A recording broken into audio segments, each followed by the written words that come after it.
This is the helipad on the top of the St. George's Hospital in Beirut. The time is just after 6 on an uneventful Tuesday evening, and 1 week on, although you know what's coming next, it is still shocking.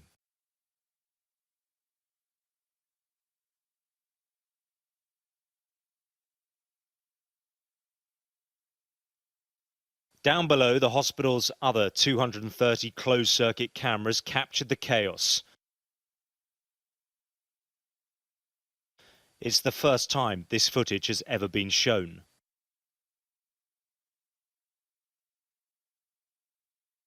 In the postnatal ward, a nurse hears what was the first small explosion. She's curious before realizing something terrible is happening.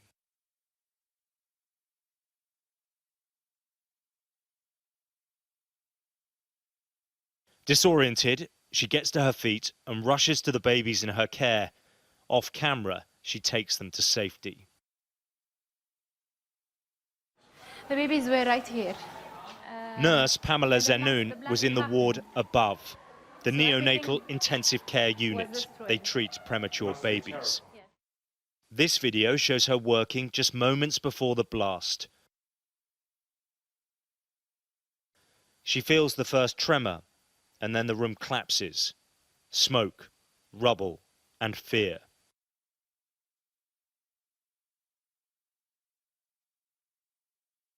Amazingly, Pamela was barely scratched, but what happened after she fought her way out of the wreckage is truly astonishing. The other nurses were very badly injured? They were very badly injured. They were all bleeding. They were standing over there, and they looked at me, and I looked at them. I started to scream, what happened? They just looked at me this way and looked at each other. They were all bleeding. They couldn't even talk. All the ceiling was on the floor. I grabbed the ceilings with my hands and tried to pull them away just to know where the babies were, because the incubators moved. They weren't on the same place. I held the 3 babies and went through this door. We needed to go to the exit. We couldn't find the exit. We were used that the exit was on our left side. Now there's nothing on our left side. I walked around 5 kilometers on the street so I could get the babies to another hospital. But you saved them. You saved everybody. Wow. Much of the hospital was wrecked. 17 people were killed, nurses, patients and visitors amongst the victims. But when you see this footage, it's a miracle the loss of life wasn't greater. In the main lobby, people scatter, and then a blast wave of glass, splintered wood and concrete. So it kind of blew inside and it hit me on the side of my face. Professor Georges Jouvelekian was in his clinic at the time. He told me he'd just finished a consultation. Had my colleague not picked me up from here, I could have bled to death. Who knows? We should be proud of what we've done.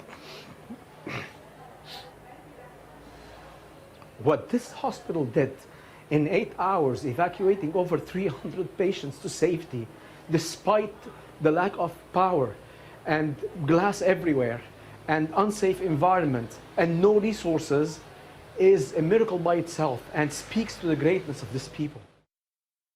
Many of the cameras around the hospital stutter in the aftermath.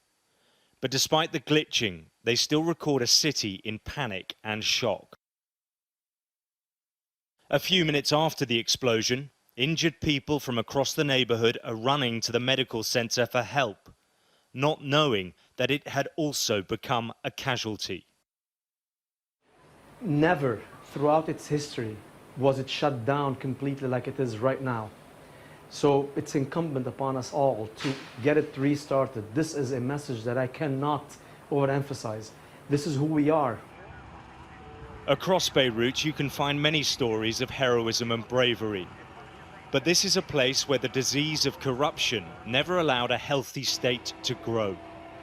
And as it remembers its victims, the challenges of mending this fractured city, its politics and economy will take years to overcome. Alex Rossi, Sky News, Beirut.